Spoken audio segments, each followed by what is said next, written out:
Hello everybody, I'm Rob. And I'm Dave. And welcome to our channel. Today we are going to be doing another comparison video. This time we're going to be comparing two movies based on the Burke and Hare murders. The first one that we're going to review is the 2010 film that stars Simon Pegg and Andy Serkis, and then we're going to review a lesser known 1972 British film version.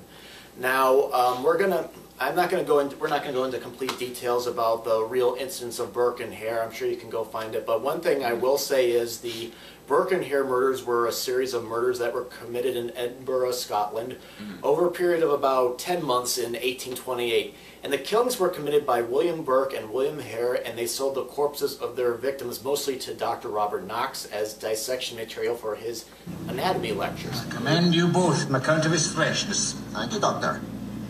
Why is he bent in half like that? Now, this man obviously died in some kind of construction accident. That is exactly what happened. Isn't that exactly what happened, Mr. Burke? Aye, Mr. Hare, yeah, that's exactly what happened. What about his posture, sir? Straighten him out. I'm sure he won't complain. Sir? Unbend him. These fellows will assist you and then show them out. Good night. All right, give me a hand with this.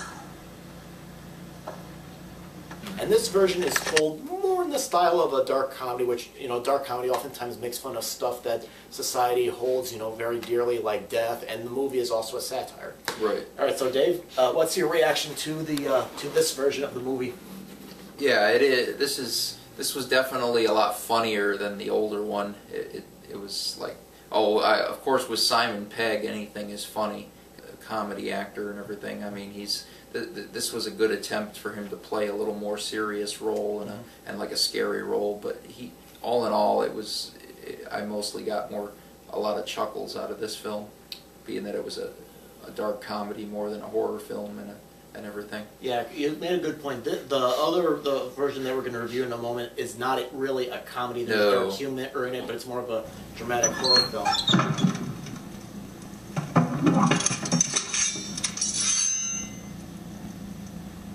Have you gone mad? No, Willie. We've gone into business. That doesn't give us the right to determine another man's fate. A man is going to die from the moment he leaves his mother's womb. Their fate's already been determined.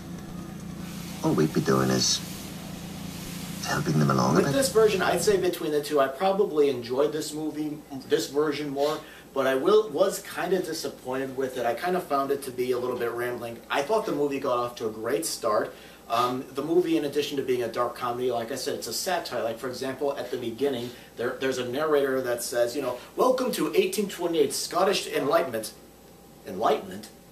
It doesn't look it, and so basically the film is saying that society was backwards and things are better now than they were back then, which you can debate about. Yeah. And some of the gags in the movie, like the beginning with Tim Curry's character was a little bit too much and some squeamish, but I did enjoy some of the comical moments better. But there's a bunch of subplots in the movie that I felt like didn't really work. For example, the leading lady is played by Isla Fisher. She's this actress that plays Burke, and she wants to put on a play. Good news.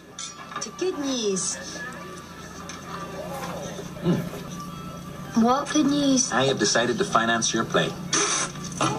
No.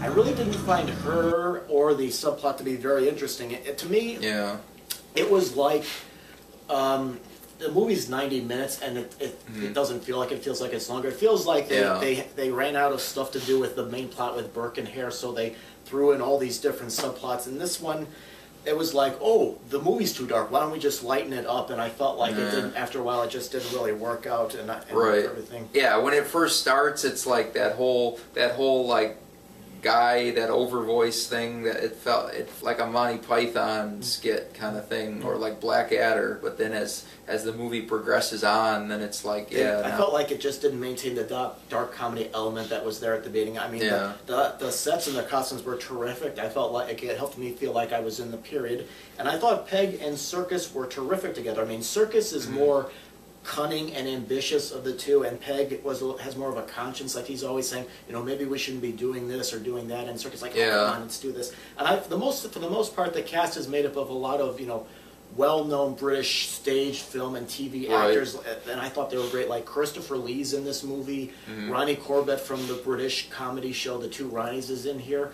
So for the most part, it had its moments, but for me, I felt like it should have either be a dark comedy or you can be a light movie. But don't try and do both, because I felt like it got off to a great start, and then it just kind of went all over the place afterwards. One thing I noticed, Simon Pegg was having a lot of trouble keeping the hard, heavy Scottish accent. He was going in and out between his real British accent and the hard and heavy Scottish accent. But I mean, there was a lot of the other characters had the same problem too, because you could tell this was like mostly Brits. There was hardly any like real Scotsmen. I think Now let's talk about the 1972 version of Burke and Hare. This was a low-budget dramatic horror film starring Derren, Nesbitt, and Glynn Edwards as the two Burke and Hare.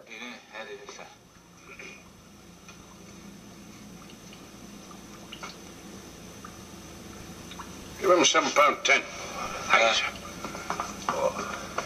Oh, you said we're going to get £10. £7. One of you have been taking payment? Thank you, sir. I'd be glad to see you again if you have any more bodies to dispose of. Right, sir. Thank you. Thank you very much, sir.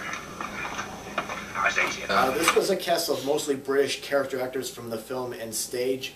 And Dave, I thought this one was okay. I mean, it kept my attention. There was some dark humor, but the photography and the look was really not that interesting. And granted, there were a few times I had to put some of the subtitles on. For a low-budget film, though, the sets were pretty good. These were like these look like expensive like sets and everything. I mean, granted that it was actually filmed in like real life city England and everything, but the sets looked expensive, even though they really didn't have a very big budget to go on. Now, like I said, there was really nothing comical about it. This was more of like a horror film, even though it's kind of dated and kind of corny in a way. So I was chuckling anyway. But also this was more like this came real close to being a softcore porn, if anything, because there's a lot of nudity and it's like full frontal nudity and a lot of sex scenes and everything. Yeah, man, but they don't really show, people actually doing it. There is nudity, I'll grant you that. But the reason I did research, and the reason was at this time, a lot of the... after we did our review of the 1972 Alice in Wonderland, saying, how cheap it looked, I got this lecture from somebody saying that the British film industry was dying at this point, and they were trying to do anything they can to get people back in the movie theaters, and they thought nudity, this company was not the only one that did it, so they thought showing some nudity might bring people to the movie theater. Yeah, because there are some other old like vampire films that had a lot of like sex and nudity in them too. I've got a little comfortable place down at Westport. I was thinking that maybe you might be moving in. What? The two of us? One would be nothing, I fancy. Oh, now I'm full of life, you know. And you talk about the movie being dated. I do kind of agree with you that like there's a rock theme in the opening credits, and the theme pops up occasionally throughout the movie. It definitely feels of its time. It looked like a TV movie, that something you'd see on the BBC channel on a Saturday afternoon, but well, probably more or less late at night with all the nudity. But they don't. There again, too, they don't have the censorship laws in Britain like they have here in the States either.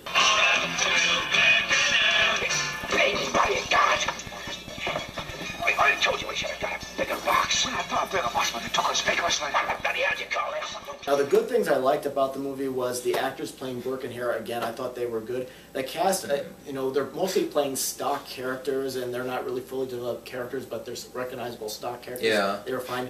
The actor who played Dr. Knox, I thought, gave a good performance.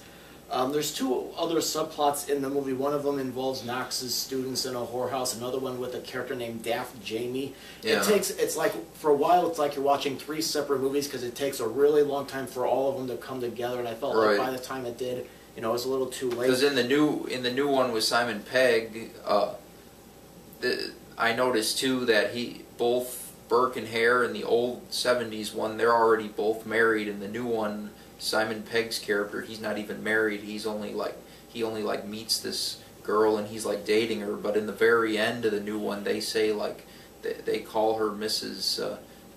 Hare and everything, even though she's not she's not really married to him. They're only like she's only his girlfriend and all that. Or in the old one, he's already married and whatnot. Yeah, well, I don't think either of these movies are necessarily historically accurate. Well, that's our opinion on the two movies. Both of them are titled Burke and Hare. Right now, they're both available on Netflix. You can also find them through other means. But anyway, if you've seen either of these movies and you want to post your comments, go right ahead and do so. And also, consider being a subscriber and visit the main page. Look at some other movies that are currently playing in the theaters, that are streaming or are available on DVD. Anyway, thank you very much for watching. Thank you.